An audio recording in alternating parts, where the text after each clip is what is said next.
Aujourd'hui, encore une fois, on va parler des sujets absolument malades. Le Kenya qui accuse la Russie de recruter faussement des citoyens kenyans pour aller les balancer en Ukraine pour faire la guerre.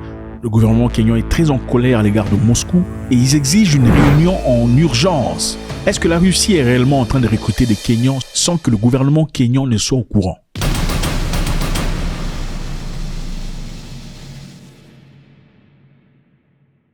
Alors, monsieur Robert, comment allez-vous? Je vais mieux. Toujours un très grand plaisir de vous recevoir. Oui. On vous a invité ici parce qu'évidemment, il y a beaucoup de gens qui veulent vous voir. Ok. Il dit que ça fait un très bon moment. Toi. Vous allez très bien? Oui, je vais bien. Nous savons que vous étiez en Australie et ensuite à Moscou. Comment ça s'est passé là-bas? Pas à Moscou. Pas à Moscou. Monsieur Robert ne veut pas de Moscou.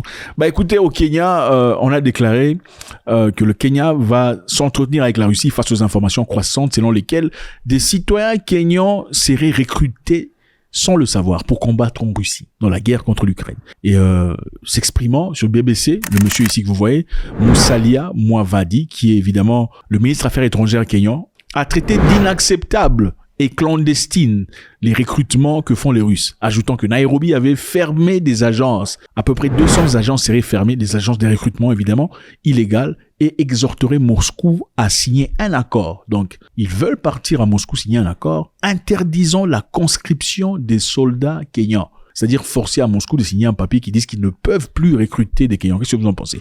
Est-ce que Moscou recrute des Kenyans, des Africains, en leur mentant qu'il y a du boulot ou c'est autre chose? Qu'est-ce que vous en pensez, monsieur Robert? Moi, je pense que c'est un subterfuge de la part du gouvernement kenyan, dont les autorités kenyanes avancent pour faire plaire à leur maître, qui est les États-Unis. Ah bon? Oui, parce que je ne vois pas la Russie se mêler dans ces genres de recrutement. Mais non, mais la Russie a besoin de militaires, non?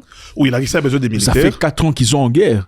Je sais, la Russie a besoin de militaires, mais la Russie ne force pas les gens pour adhérer à leur armée. Non, mais on ne dit pas qu'on a forcé, on dit qu'ils ont recruté faussement. C'est-à-dire, le marketing était autre chose. D'après les revues, on dit ici qu'ils sont recrutés pour aller travailler comme agents de sécurité, pour travailler comme agents de marketing. Mais quand ils se retrouvent en Russie, ils sont présentés devant les faits, ils sont obligés de signer un bout de papier. Évidemment, recruter faussement, ça peut être vrai. Mais néanmoins, je ne vois pas qu'une fois sur place et que tu trouves qu'on t'a faussé compagnie, en te disant que tu devais entamer un tel boulot et tu te trouves dans la ligne de front. En tout cas, je ne vois pas quelqu'un qui peut accepter ça. Mais qu'est-ce qu'ils vont faire? Il va se battre contre les militaires qui sont avec lui? Non, pas se battre. Tu refuses et il y a des canaux diplomatiques où on peut faire des allégations. Non, monsieur Robert, vous êtes à Moscou, ok? Ou peut-être à Saint-Pétersbourg. D'accord? C'est très loin de Moscou. Votre ambassade est peut-être à Moscou, dans la capitale, à plusieurs kilomètres. Comment vous faites devant des personnes qui sont autour de vous, autour d'une table, disons, signer ici pour quitter? Vous savez quoi? Comme j'ai dit, c'est un subterfuge. Parce qu'aucun pays peut tolérer à ce que ce citoyen puisse devenir mercenaire dans notre pays. Tu seras puni dans ton retour. Mais dans ce Kenya-là, selon moi, ils étaient au courant qu'ils étaient recrutés pour devenir des militaires. Et comme ça ne marchait pas, pour que ce dernier puisse rentrer dans leur pays sans pour autant être persécuté, ils envoient des alibis, soit disant qu'on était forcés. On était dipés. Vous pensez que les Kenyans étaient informés? Oui, parce que tel que je connais la Russie ne peut pas faire des choses pareilles. La Russie, c'est le rare des pays qui n'a jamais colonisé. Aucun pays, même l'évasion, là où j'ai appris l'évasion, les Ukrainiens ne seront pas tout à fait d'accord avec ça. Vous voyez, c'est un peu ça. Moi, je pense qu'il y a quelque chose de louche qui est là. Donc vous pensez puisque la Russie n'a jamais colonisé de pays en Afrique, la Russie se priverait d'une opportunité de recruter un maximum d'Africains pour aller combattre. Vous savez combien des Africains rêvent aller en Europe? Si seulement la Russie proposait officiellement, à partir d'aujourd'hui, nous vous proposons la nationalité russe et les salaires. Dans 3 jours, on aura 5 millions d'Africains qui iront à Russie. Donc vous pensez que c'est... Moi, je vous dis. Vous pensez... C'est que je sais. Il y avait des deals dont la Russie faisait avec des prisonniers. Tu es incarcéré, tu es condamné 10 à 20 ans, on te dit, OK, il y a une offre sur la table. On te libère, on te forme. Par chance, si tu sors, c'est sauf, tu auras la nationalité russe. Mais ce que j'ai appris, l'espérance de vie de tous les gens qui se retrouvent aux premières lignes de front, c'est 82 heures. 82 heures avant de mourir? Oui. En tout cas, les gens ne dépassent pas 3 jours, 4 jours. Waouh. Parce que vous êtes aux premières lignes de front et ce n'est pas une guerre là comme... Vous voyez. Ce n'est pas la guerre des couteaux. Des couteaux. Donc vous pensez que ces Kenyans qui sont partis, en effet, sont partis parce qu'ils savaient exactement ce qu'ils faisaient? Oui. Ceux qui se retrouvent en guerre savaient que c'était pour la guerre. Il y a d'abord des raisons lucratives et des raisons de nationalité. Ok. C'est ça. Donc Dire l'argent... qu'ils ont été forcés, c'est faux. Ils étaient au courant, mais comme ça ne marche pas, Ouais. pour ne pas être persécutés dans leur pays d'origine, Ok. ils doivent envoyer ces alibis. Et aussi, quand ils sont arrêtés en Ukraine, c'est mieux de dire qu'on a été forcé de venir faire la guerre que de dire que nous sommes venus volontairement vous combattre. Parce que la Russie voulait ça. C'est facile. Combien des Africains rêvent d'aller en Europe? Ouais. Ils peuvent le faire même en catimini et ils auront les gens qui vont adhérer à leur armée. Et vous pensez pourquoi pensez-vous que le Kenya aujourd'hui s'exprime très ouvertement avec beaucoup de ferveur, disant que la Russie doit arrêter, la Russie doit se mettre dans les lignes de garde? Non, c'est pour protéger leurs intérêts. Vous savez que les Américains ne blaguent pas. Donald Trump, c'est-à-dire l'ennemi de mon ennemi, c'est mon ennemi. C'est le principe chez Trump. Vous pensez que les Kenyans font ça pour faire plaisir à l'ami toi? de mon ami, c'est mon ami. Ok. Alors, vous savez que l'USAID avait coupé les subventions, dont je sais les Kenyans. Ouais. Mais par quelle magie, je ne sais pas, ils ont revenu à leur décision. Ok. Et les Kenyans vont recevoir encore des subventions pour le L'USAID. secteur sanitaire. Ouais. Et cela peut faire assez que le président kenyan puisse amadouer l'esprit des Américains pour avoir de telles paroles à l'égard de la Russie. Et pour soutenir ce que vous dites là, il est intéressant de renforcer l'histoire en disant qu'au Kenya, en effet, les États-Unis viennent de signer un accord très récemment de santé, Oui. disponibilisant 3 milliards de dollars, Vous voyez? se focalisant autour de le VIH, le sida, le cancer et malaria et beaucoup d'autres choses. Un investissement qui se fait au Kenya depuis les États-Unis d'Amérique. Donc vous pensez que c'est une raison pour laquelle les Kenyans diraient ouvertement, évidemment, pour faire plaisir. Absolument. Okay. Alors, quelqu'un, le Kenya a déjà fait face avec la Moscou. Mais ce qui est intéressant, on dit, au Kenya, on a fermé 600 agences de recrutement soupçonnées de tromper les Kenyans avec des fausses offres d'emploi étrangers. 600 agences ont été fermées. 600 agences qui existaient sans que le gouvernement kenyan ne le sache, ou bien 600 agences qui fonctionnaient normalement et maintenant ne suivent pas la ligne de conduite, sont forcés à fermer. Je pense que c'est important qu'on voit un peu là. Alors, que promettaient ces agences, hein? Les agences, évidemment, des recrutements internationaux, promettaient des emplois civils, ok, bien rémunérés comme agents de sécurité, agents commerciaux, et voire de postes d'athlètes quelquefois. Mais une fois arrivés sur place, d'après eux, les victimes étaient forcées de signer des contrats dans l'armée russe et recevaient des armes et étaient envoyées directement à la ligne de front. Ça, c'est un rapport évidemment par eux. Je pense qu'il faut présenter pour essayer de balancer. Le Kenya, évidemment, prévoit envoyer une délégation par ce monsieur ici, Mudavadi, le chef des affaires étrangères, pour aller à Moscou signer les documents. Mais ce qu'on voulait dire ici, c'est quoi? En parlant des agences. Si 600 agences ont été fermées, comment fait-on pour enregistrer des agences au Kenya? Parce qu'on essaie de comprendre si réellement le gouvernement kenyan n'était pas au courant de ce qui se passe, Voilà. ou bien ils sont en train de faire un jeu. Ok? Il y a plusieurs agences qui existent là-bas. Mais avant d'ouvrir cette agence de recrutement international, ok, il faut passer à travers des mesures. Oui. Au Kenya, on recrute beaucoup de gens. On recrute aussi des femmes qui vont travailler en Arabie Saoudite, comme Dubaï, Koweït, Moyen-Orient, Oman. comme domestique et tout le bazar. Donc c'est connu parce que le gouvernement kenyan lui-même a négocié le minimum d'argent que ces femmes devaient recevoir de l'Arabie Saoudite. Ah oui, ils sont au courant. Oui. Maintenant, avant d'ouvrir cette agence qui recrute des gens, ok, qui aujourd'hui, d'après eux, recrute aussi des gens pour aller devenir militaires, il y a beaucoup de documents qu'il faut acheter et avoir. Ça, c'est l'agence. Pour installer l'agence en tant qu'étranger, il y a beaucoup de documents qu'il faut avoir. On va citer quelques documents pour vous. Comme ça, on verra ensemble si le gouvernement kenyan était au courant ou pas. Avant de commencer l'agence, ok, il faut avoir le capital social minimum libéré, en général 5 millions de shillings kenyans. Donc, il faut avoir 5 millions de shillings kenyans, qui équivaut à 40 000 $ avant d'ouvrir ton agence. Donc, ce n'est pas comme si une personne pouvait, du jour au lendemain, se lever dans sa maison et dire, j'aime une agence de recrutement en ligne et tout le bazar. Ce n'est pas comme ça que ça fonctionne. Il faut avoir au moins 40 000 $ mettre dans une banque kenyane pour que tu sois accepté à adhérer dans le système. Ça, c'est un. Deuxièmement, il faut plusieurs documents. Parmi ces plusieurs documents, on va citer peut-être 6 parce qu'il y a une vingtaine. Il y a le certificat d'incorporation. Il faut payer l'argent pour ça. Il y a le CR12. Il faut payer l'argent pour ça. Il y a les copies et cartes d'identité nationale, les administrateurs. Il faut payer. Et en plus tout ça, il faut au moins un actionnaire, un directeur qui doit être citoyen kenyan. C'est-à-dire, une entreprise russe, entièrement russe, ne peut pas venir s'enregistrer au Kenya et commencer à recruter des gens sans qu'il n'y ait de participation d'un Kenyan né dans les hauteurs de l'entreprise. Donc, il doit avoir un décideur, un actionnaire, ok, kenyan, pour que vous ayez une entreprise de recrutement au Kenya.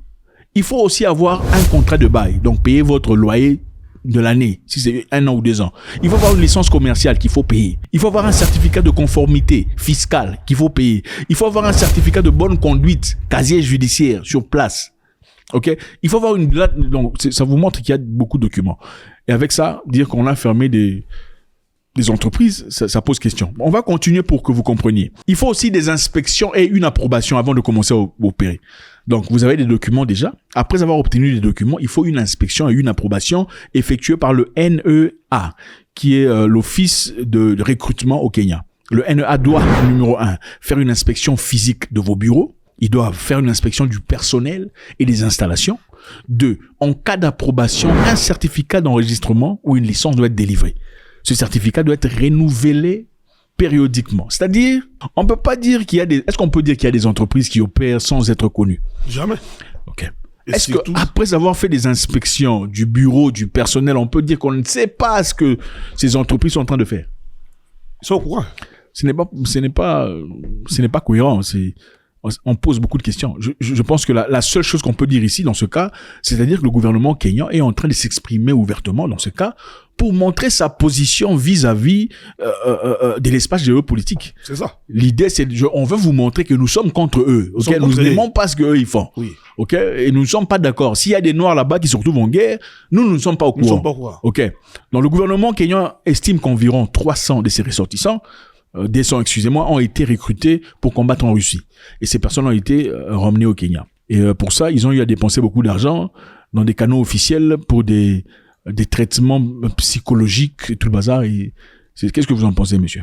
Comme je l'ai dit tantôt, c'est des fiches. Donc, c'est une façon de plaire à les remettre. Parce que candidato à d'autres agences qui recrutent, parce que tu ne me diras pas que ces agences-là qui recrutent les gens, leur exclusivité, c'est seulement recruter des gens dans l'armée.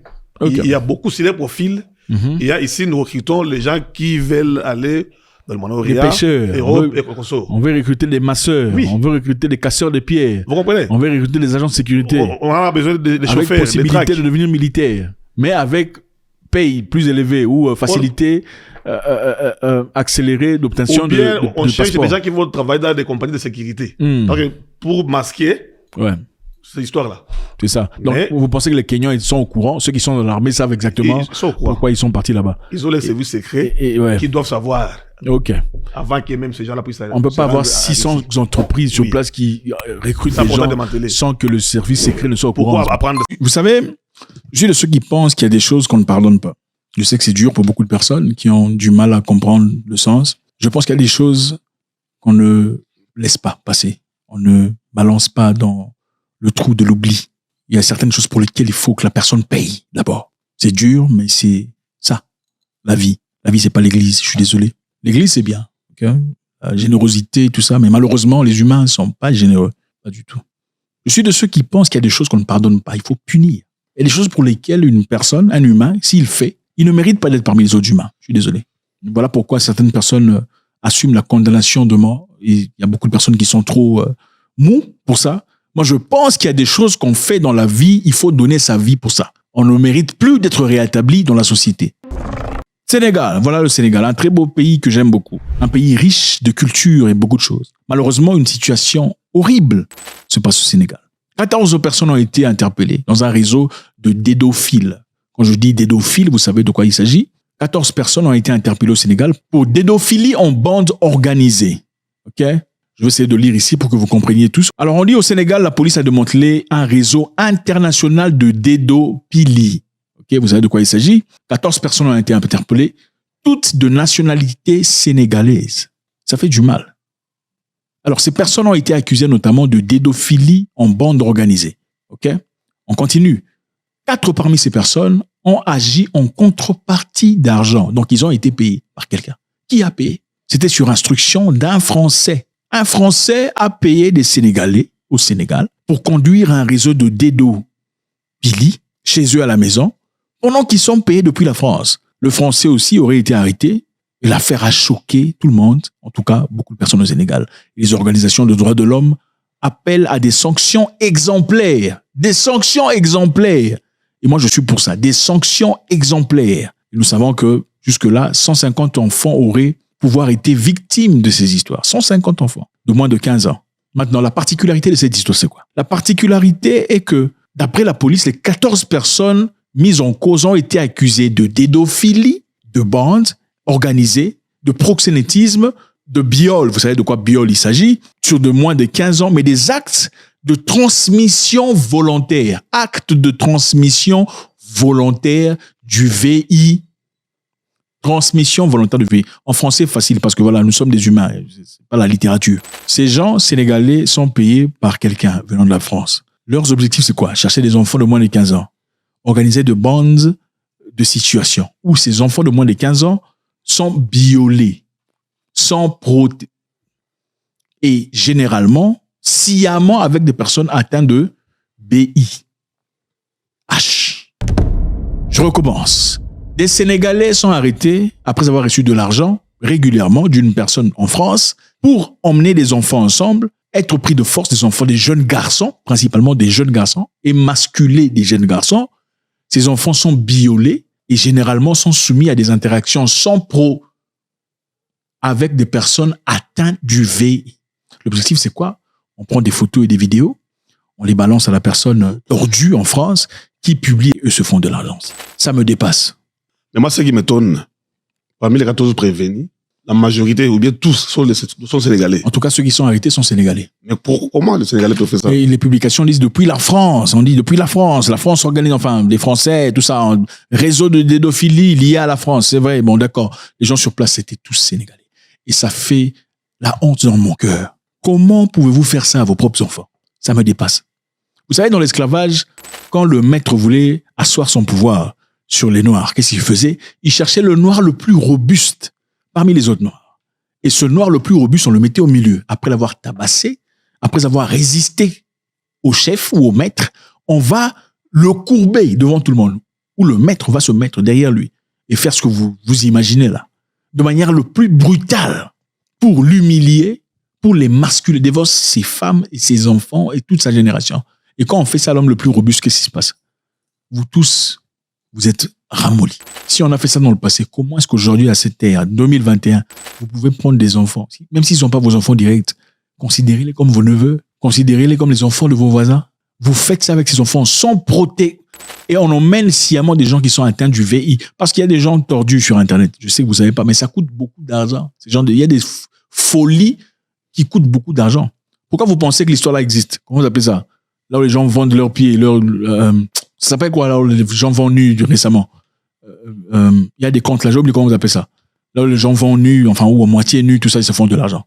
Les gens sont prêts à payer. Moi, je connais une femme personnellement qui reçoit beaucoup d'argent pour ses pieds. Elle met ses pieds sur Internet, elle vend ses pieds à des gens, des vieux qui deviennent fous pour les pieds. Ce sont les pieds. Et il y a aussi des gens qui, évidemment, achètent à un prix fort des actions où des hommes sont en train de prendre de force des jeunes garçons de l'Afrique. Et précisément dans une situation pour créer un peu d'ampleur. Vous savez, un film n'aurait pas son sens, ce ne serait pas excitant si le film n'a pas de drame. Alors le drame dans cette situation qui est censée être intime, c'est d'emmener une personne atteinte de BI, tout ça, pour prendre un jeune garçon de force de moins de 5-9 ans. Et c'est excitant pour eux, ils donnent beaucoup d'argent pour ça. Ce sont les jeunes de 14 ans. 14 ans, c'est très peu. 14 à 15 ans, oui. Ça fait mal au cœur. Comment vous pouvez justifier ça? Comment pouvez-vous justifier ça? Manque d'argent? Ce n'est pas possible. Moi, je pense des gens... Attendez. Je pense que au Sénégal, vous allez en prison pendant 10 ans. C'est une perte d'espace. Je suis désolé. Mettez-les devant la cour et... Faites tomber. Faites tomber tout ça. Vous allez faire quoi de ça? Vous savez, il y a des choses qu'on ne pardonne pas. Sinon, Dieu aurait déjà pardonné Satan. Écoutez, il y a des choses, des situations qu'on te fait, tu ne pardonnes pas. On ne pardonne pas. Parce que à moi, si tu fais ça à mon enfant, moi, je vais manger ta chair. Moi, je vais te mordre, même pas avec le couteau. Je mords, je coupe, hein, je bois ça. Et puis, je jette la salive et puis j'avale. C'est ça. Des gens comme ça, il faut les... Monsieur, j'ai choqué. Monsieur est choqué. Il y a des choses qu'on ne pardonne pas. Sinon, Dieu aurait pardonné Satan. Les gens qui disent, oh, Satan n'a pas demandé pardon. Mais Dieu vous demande de pardonner les gens qui ne vous ont pas demandé pardon. Quand vous leur dites, Dieu n'a pas pardonné Satan, est-ce que Satan a demandé pardon? Les avocats de Dieu. Mais on vous dit à vous, il faut pardonner ceux qui vous ont offensé, même s'ils n'ont pas demandé pardon, n'est-ce pas? Pourquoi lui-même, il n'applique pas ça? Hein? Le pardon libère, mais qu'il applique aussi le pardon lui-même pour que ça libère. Il y a des choses qu'on ne pardonne pas dans la vie, des choses comme ça, on ne pardonne pas. Vous voulez réhabiliter quoi? La prison est censée être là pour réhabiliter les gens, les renvoyer en société. Une personne qui prend un enfant de moins de 6 ans ou 5 ans, vous lui faites ça à un garçon. D'abord, vous quittez l'espace. Même pour une fille, ce n'est pas acceptable. Mais vous prenez un garçon aussi. Okay? Pour une fille, ce n'est pas acceptable. Mais vous prenez un garçon qui va à l'encontre de la nature. Vous le faites ça, et spécifiquement avec une personne atteinte d'une maladie incurable. Qu'est-ce qu'on veut réhabiliter là? Il n'y a rien à réhabiliter. Il y a les ordinateurs qu'il faut redémarrer et les autres qu'il faut jeter à la poubelle. Je suis désolé. Les gens pareils. Les gens qui volent l'argent du gouvernement, l'argent qui est censé construire des hôpitaux, l'argent censé aider les femmes épouses des militaires tombés en guerre. Les gens qui prennent l'argent censé aider les orphelins. Ce sont des gens qui n'y a pas à réhabiliter. Placez-la, finissez-les. Si ce n'est pas il faut le... Je suis désolé, il faut vous dire des vérités. Ça choque, mais c'est ça. Ça marche en Chine, ça fonctionne. Ça marche en Chine, ça fonctionne. Ils ne se plaignent pas de corruption comme ça, en tout cas pas du tout. Et en général, si vous regardez la moyenne, il n'y a pas match. Je suis désolé. Vous vous aimez trop, oh non, il faut pardonner. Ce n'est pas tout qu'on pardonne. Ce n'est pas toi, tu veux pardonner parce que ce n'est pas ton enfant. Oui, tu veux pardonner ça parce que ce n'est pas ton enfant. Fais d'abord ton enfant à toi. Fais d'abord qu'on prenne ton enfant, qu'on lui fasse pas ce, mais qu'on touche seulement, que ton enfant te dise, il y a une personne qui m'a touché de manière inappropriée. Voir comment tu vas réagir. Une histoire très similaire se passe en Afrique du Sud actuellement, monsieur Robert. En Afrique du Sud, au Cape Town, pour ceux qui préfèrent, la ville du Cap planifie activement de financer la construction d'un mur. Okay? Un mur très intéressant. Le mur veut être construit dans quel objectif? Dans le cadre de mesures de lutte contre la criminalité. Okay? C'est quoi l'objectif? On veut spécifiquement construire le mur au long d'un tronçon. Vous voyez ce tronçon ici? C'est un tronçon intéressant. L'autoroute. Ce tronçon est tristement célèbre. L'autoroute N2, près de l'aéroport international du Cap, qui est seulement appelé Hell Run. Hell Run, c'est-à-dire la course d'enfer. Ce tronçon est appelé la course d'enfer. Pourquoi? Parce que en raison d'incidents violents répétés, fréquents, tels que le vol à l'arraché sur les véhicules, dans les gens qui viennent avec des armes, des couteaux, cassent des vitres. On peut te poignarder là, prendre ton sac et courir. On peut te flinguer là sans difficulté. Maintenant, le problème, c'est quoi? On jette des pierres aux gens qui traversent. Maintenant, le problème, c'est quoi? Le problème, c'est que les gens qui veulent construire ce mur, c'est le parti politique des Blancs. Vous comprenez qu'en Afrique du Sud, il y a les Blancs, il y a les Noirs. Il y a aussi beaucoup de races. Alors, le parti politique des Blancs veut construire le mur. La majorité des gens qui font ces crimes sont quoi? Vous avez compris. Maintenant, les Noirs disent quoi? Les Noirs disent c'est inacceptable parce que vous voulez séparer les gens. Séparer les gens, donc vous voulez séparer les riches des pauvres. Bon, je me pose la question. La tronçon est connue pour les crimes violents répétés. Il y a des gens qui sont morts là. Moi-même, personnellement, j'ai déjà été attaqué là. Ce n'est pas de la blague. Le mur, l'objectif, c'est de viser à créer l'obstacle physique, dissuasif, pour limiter l'accès depuis la zone de bordure de route. Généralement, je crois que ça s'appelle Tambombeki ou Winima de Gizela, des lieux informels. Au fait, autour de cette autoroute, il y a beaucoup d'endroits, comme vous voyez ici, les maisons ici sont des noirs. Tout ça, les maisons sales là, enfin, désolé, pas sales, mais les maisons bidonville là. Bidonville, ce sont des noirs qui vivent là. Mais ce sont les noirs qui se font une vie à travers ça. Alors, les gens qui sont pour disent que c'est bien, ok? Les gens qui sont pour disent que c'est bien, ça va protéger des gens et tout le bazar. Les gens qui sont contre disent que c'est à cause du manque d'emploi, c'est à cause de la pauvreté. Qu'est-ce que vous pensez? Non, moi je pense que jouent les victimes parce que ce sont les criminels qui peuvent revendiquer ce genre de choses. Puis il y a la ségrégation ou bien c'est la façon de préparer. Évidemment, voilà ce qu'on dit. Les critiques disent c'est un symbole de division et d'inégalité. Okay? Séparant physiquement les zones les plus aisées suburbaines des townships les plus pauvres. Donc vous voulez séparer les riches des pauvres. Ok, c'est ça. L'objectif pour vous, vous voulez empêcher, parce que la route, cette tronçon vient de l'aéroport, empêcher aux touristes de voir la réalité de l'Afrique du Sud. Mais ce n'est pas ça. C'est un gaspillage total d'argent. Avec cet argent, on peut dépenser pour créer des logements, des cliniques, de l'emploi et tout le bazar. Mais moi, je me dis, créer des emplois, des cliniques et tout ça, est-ce que ça va réduire la mentalité d'une personne qui est naturellement criminelle? Non. Non. Même si vous créez de l'emploi pour lui, il va amener sa criminalité dans cet emploi. Un criminel, c'est un criminel, qu'il soit noir ou blanc. Moi, je trouve ça bizarre que les Noirs doivent généralement soutenir des bêtises parce que ce sont les Noirs qui sont acteurs dans cette histoire. Non, il faut qu'on vous dise des vérités. Il y a des choses que je ne veux pas dire ici parce que ça a choqué les gens. On sait qui commet ces genres de crimes. Nous savons qui commet ce genre de crimes. OK? Alors, si ceux qui sont souvent victimes de ce crime disent on veut créer un mur ici pour protéger, vous dites quoi? Oh non, c'est du racisme. Sur le chemin du retour vers Johannesburg, je me suis dit, je ne vais pas laisser tomber, car ce genre de choses arrive à des gens et on les étouffe systématiquement. Et des gens qui ignorent tous des dangers qui entourent le Cap. Maintenant, vous voulez qu'on fasse quoi? Qu'on vous laisse faire vos histoires. Et pour justification, vous dites, c'est parce que voilà, les gens sont pauvres qui font ces genres d'histoires. Il faut adresser le vrai problème, la pauvreté. Mais moi, je ne suis pas d'accord non plus. Je ne pense pas que la pauvreté soit la raison pour laquelle les gens deviennent des criminels. Il y a beaucoup de gens qui disent non, c'est à cause de la pauvreté, le manque d'emploi que les gens sont criminels. C'est faux. Sinon, toutes les femmes qui n'ont pas d'argent seraient prostituées. Elles se feraient de l'argent facilement. Ah oui, il n'y aurait pas des femmes qui travaillent comme bonnes, les domestiques. Pourquoi travailler comme domestique si on peut se faire 7 fois plus d'argent? Ça n'a rien à voir avec la pauvreté. Absolument pas, mais bon, c'est... Oui, voilà pourquoi il y a des femmes qui sont mariées aux riches qui font la prostitution. Tout à fait. La prostitution n'est pas seulement aller au bordel. Ah, tout à fait. Même dans une maison énorme, on ne peut pas justifier la prostitution au manque d'argent, puisqu'il y a des prostituées qui disent je me prostitue parce qu'il n'y a pas d'argent. Oui. Certes, il peut y avoir certaines qui sont vraiment en difficulté financière, mais je ne pense pas que tout le monde puisse faire ça. Tu dois avoir une sémence de prostitution au fond de toi avant de faire ça, n'est-ce pas ou pas? C'est ça. Parce qu'un criminel, même s'il est pauvre, c'est un criminel. Vous placez un criminel dans le milieu, n'est-ce pas? Eh ben, je pense que c'est intéressant, monsieur Robert. Ici, on va sauter directement en Russie. Encore une fois, Enteromix, apparemment un vaccin thérapeutique basé sur le AR, enfin je dirais pas pour éviter tout ça, a été mis en essai et maintenant confirmé que les résultats sont très prometteurs à hauteur de 90%. Pour demander, on parle ici de quoi? Vous savez de quoi il s'agit? Tout ça.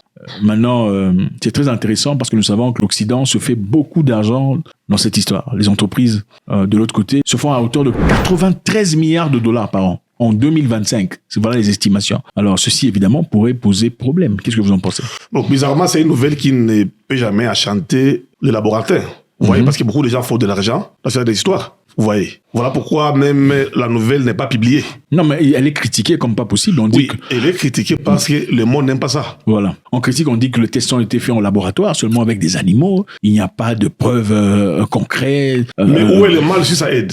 Okay. Si on vaccine une personne et il y a des résultats positifs. Voilà. Et les Russes, les responsables russes affirment que c'est prêt pour l'emploi. Enfin, en Occident, on dit que ce n'est pas prêt pour l'emploi. S'ils ont fait ça sur les animaux, ça ne veut pas dire que ça pourrait fonctionner chez les animaux. Ils ont peur parce qu'il y a des intentions lucratives. Pourquoi vous pensez que l'Occident ne voudrait pas qu'il y ait des médicaments, enfin, qu'il y ait un traitement pour ça? C'est ça. Ça remonte. Pourquoi vous pensez qu'ils ne veulent pas ça? Écoutez, selon vous, il n'y a pas de médicaments de VIH, de sida. Il y en a? Vous pensez qu'il y a... Il y en a, moi je vous dis. S'il y a les vaccins aujourd'hui qu'on peut vous vacciner pour ne pas être contaminé. Pourquoi c'est pas disponible dans le marché? Parce que les compagnies vont fermer. C'est la business. C'est la business. Quelqu'un est allé même très loin, je ne sais pas, bon, mais ça c'est bien banal. Quelqu'un m'avait dit, ok, parmi les gens qui vivent aux États-Unis, tu as déjà attendu quelqu'un te dit qu'il y a un Africain ou bien quelqu'un qui est mort avec le sida, le VIH. Quand on se rend compte que tu as le sida, on te traite ça sans le savoir.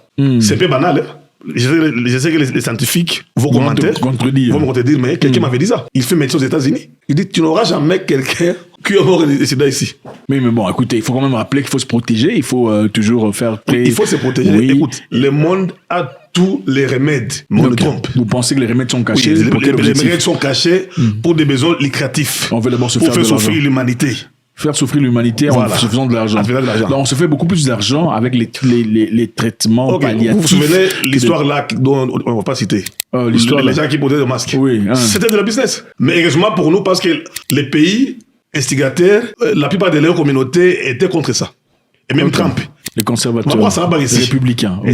Sinon, je ne sais pas où on pouvait nous trouver. C'est quand même difficile parce que si avec les démocrates, les gens qui n'aimaient pas cette tendance, machin histoire, étaient contre les démocrates et espéraient qu'avec les républicains, les choses seraient différentes. Ce n'est pas différent parce qu'avec les républicains, on a aussi d'autres problèmes qui sont des problèmes de guerre contre l'Iran, des problèmes contre la Russie et tout ça. C'est même, il y a un tribunal kenyan qui a mené Bill Gates au tribunal. Ça pour dire, il produisait des moustiques. Artificiel pour qu'il y ait de la malaria. Maintenant, pour que la compagnie Gates pour se retrouver. Donc, il venait dans des objectifs philanthropiques, mais il y avait des agendas cachés. Du philanthrocapitalisme. Oui, voilà, c'est ça. Donc, là, vous voulez dire l'entreprise de monsieur, dont on ne dit pas le nom, produit des moustiques. Oui, aussi de produits pour guérir de cette maladie, c'est ça? Oui. Waouh. C'est malade, n'est-ce pas? Oui. Parce que récemment, au Vous Kenya, avez il y a eu documenté, beaucoup de c'est moustiques. récent, cette histoire-là. Beaucoup de moustiques. Les Kenyans se plaignent, disant qu'il y a une entreprise de monsieur ordinateur qui produit des moustiques là-bas en vrac, et aussi une entreprise de monsieur ordinateur qui produit des médicaments contre eux. C'est difficile. Je pense que c'est un contexte, si on prenait sur le contexte, par exemple, il y a un pays, l'Afrique du Sud, pour ceux qui connaissent. En Afrique du Sud, il y a une très grande majorité de la population travaille dans le secteur de sécurité. Oui. Okay? Il y a beaucoup d'agents de sécurité. En effet, il y a plus d'agents de sécurité qu'il y a de militaires et des polices combinés. Pourquoi? Parce que l'Afrique du Sud, ça peut être un pays dangereux. Le niveau de crime est très élevé. Okay? On casse ici, on casse là-bas, on tire ici, on tire là-bas, ça ne rigole pas. Est-ce que le gouvernement ne peut pas arrêter ça? Un pays aussi développé, en tout cas par rapport à beaucoup de pays africains. Ne sont-ils pas en capacité de pouvoir maîtriser cette insécurité? Bien sûr qu'ils en ont les capacités, sur le plan technologique et tout le bazar. Mais s'ils maîtrisaient la sécurité, évidemment qui fait peur à beaucoup de personnes qui ont de l'argent, comment ferait le gouvernement pour employer toutes ces personnes? Il y a autant de 1 million de personnes qui sont employées dans les agences de sécurité. Comment on va les employer? Parce que la plupart des gens qui travaillent comme agents de sécurité, spécifiquement en Afrique du Sud, sont des gens qui n'ont pas fait des grandes écoles, des grandes études. Et ces personnes ont une capacité aujourd'hui de pouvoir se faire une vie, avoir une maison, avoir à manger, payer les écoles, tout le bazar. Si vous éteignez cette possibilité d'avoir les crimes dans le pays, ça veut dire qu'on n'aura plus besoin de l'agent de sécurité. Oui. Même les magistrats. La justice est là pour renforcer la loi et la stabilité. Mais s'il n'y a pas de criminels, des magistrats corrompus te disent qu'en tout cas, cette fois-ci, on n'a pas de clients. Ceux qui aussi veulent c'est l'histoire. On a besoin de clients. Oui, des malfaiteurs. On a besoin de clients. Pour se retrouver. C'est intéressant. En parlant de ça, ça me rappelle une histoire où un monsieur là, à l'étranger disait: je veux rentrer au pays et créer une entreprise de, comment on appelle ça, pompes funèbres. Pompes funèbres, oui. Entreprise de pompes funèbres pour aller enterrer les gens en classe et tout le bazar. Et pendant qu'il disait ça, il est parti dans son pays natal en Afrique pour apporter l'histoire. Les gens, ils ont failli le lapider. Toi tu viens ici, on l'a bousculé comme pas possible, parce qu'il essayait de se renseigner pour voir comment il peut commencer son entreprise. On l'a bousculé comme pas possible. Mais en fin de compte, le monsieur dit: mais vous voulez me taper pourquoi? Oh non, tu veux que les gens meurent. Mais même s'il y a mon entreprise de pompes funèbres ou pas, les gens vont mourir ou pas. Les gens vont mourir. Et puis, si on peut aller même aux zones d'idées, les gens qui ont étudié l'informatique, on te dit quand on fabrique l'antivirus, il y a aussi les virus. Vous comprenez? Donc, c'est des choses qui vont... Ça va, le yin et le yang, oui. C'est important. Donc, ça doit fonctionner en même temps. C'est ça. Yeah, c'est très important. Donc, comme on disait précédemment, ces entreprises ont besoin de résistance pour pouvoir exister. Voilà. Ok. Il faut y avoir une écoutez, s'il y a pas de criminels, il y aura pas besoin de police, il y aura pas besoin, voilà. Si les voisins sont tous gentils, il y a pas besoin d'armée, il y a pas d'emploi. Voilà. C'est bien d'entendre qu'il y a pas de policiers, mais ça veut dire qu'il y a plus d'emploi, ils n'ont pas de boulot, il faut leur trouver du boulot. Les agents de sécurité. Il y a aussi les entrepreneurs, ceux qui fabriquent et créent ces entreprises qui doivent se retrouver. Donc, s'ils trouvent une solution permanente au crime, c'est-à-dire que leur business est fini, vous n'avez plus besoin d'eux. Il faut continuellement chercher un truc. C'est un peu comme les crèmes que vous mettez au visage. Il y a une étude qui démontre, les crèmes pour les Africains. Il y a une étude qui a démontré que parmi ces crèmes que vous mettez au visage, ça lisse la peau, ça donne une impression douce et bonne. Mais quand vous arrêtez, aussitôt que vous arrêtez de mettre la crème, ça vous choque. Oui, l'hydroquinone, par exemple. Oui. Ok, vous mettez, moi je connais des gens qui vivent par l'hydroquinone. Malheureusement, pourquoi? Ce n'est plus parce que ces personnes veulent. C'est parce qu'ils ont essayé. La peau a été assainie. Désormais, si on arrête, tu deviens comme ça. Oui. Tu deviens obligé c'est le cycle. C'est important pour continuer. Pourquoi on ne crée pas un truc là qui te change la peau? Ça ne te rend pas blanc, évidemment, mais ça te fait la peau bien une bonne fois pour toutes. Il faut continuellement appliquer. C'est un système qui est tissé d'une certaine façon pour continuer. Donc, est-ce que ça veut dire, puisque ceux-là, leurs entreprises seraient en danger si les Russes trouvaient la solution au cancer, est-ce que ça veut automatiquement dire que les Russes ont réellement trouvé une solution au camp? On ne sait pas. Okay? On ne peut pas simplement affirmer que les Russes ont réellement trouvé un truc qui fonctionne seulement parce que nous savons que l'Occident ne serait pas content. C'est ça. Okay? Il faut continuer à faire des investigations. Nous savons aussi que la Chine apparemment aurait trouvé un truc contre... Oui, parce que si on trouve ce médicament-là, vous savez cette maladie-là, aux dernières phases, il n'y a aucun calmant qui peut calmer tes douleurs. Ouais. Et à contrepartie, les pharmacies, les laboratoires qui fabriquent des sédatifs, les analgésiques, vont perdre de l'argent parce que les gens ne vont plus acheter. Tout à fait. Donc c'est un complot qui est là. Il faut des calmants. Il faut des calmants. Même pour le VIH, il faut vendre des préservatifs. Ouais. Il faut des morning after pill. Il y a le truc là que vous prenez post machin. Il y a prophylaxie avant de vous, parce que enfin vous savez il y a des trucs que vous pouvez prendre avant d'aller faire ça comme ça avec un étranger, non? Vous savez pas. Bon, soyez informés parce que vous le faites quand même. C'est de l'argent. Je sais que vous le faites même si vous faites semblant. Et si je ne ferais jamais ça, vous faites ça quand la personne a l'air propre et tout ça. Ah non, lui il peut pas avoir. Vous faites ça. Si vous pensez que vous allez faire ça, au lieu de faire semblant, il y a un truc que tu peux prendre, ça te protège quand tu vas faire ça. Et aussi, il y a un truc, si tu as fait ça par hasard, ok, et que tu te retrouves en difficulté, il y a aussi des trucs que tu peux prendre après avoir fait ça. Oui. Ok, pendant quelques jours, pour pas que tu deviennes... Il faut être informé, éduqué. Oui. Je pense que c'est important. C'est un désert. Tu vois, je connais quelqu'un qui avait fait ça. Et puis, il nous a appelé, c'était la nuit pour aller chercher des pharmacies, les médicaments là. On a cherché, les pharmacies étaient fermées. Les messieurs pleuraient quand on allait. Et puis, par chance, on avait trouvé... Moi, c'était l'histoire vraie. L'histoire vraie. C'est ça. Eh ben, c'est ça. En tout cas, il faut se protéger, il faut être intelligent. Avant de vous lancer, tu peux prendre ça. Parce que je sais que tu aimes le garçon, là, tu trouves qu'il est beau, grand. Ah, il peut pas avoir. Et tu as souffert, tu as plaidé. Il faut se protéger. Il y a aussi un truc que tu peux prendre après, juste après. Il va aller parler à un médecin ou tout le bazar. Mais moi, je vous dis, en tant que grave frère, il y a des trucs que tu peux prendre. Enfin, bref.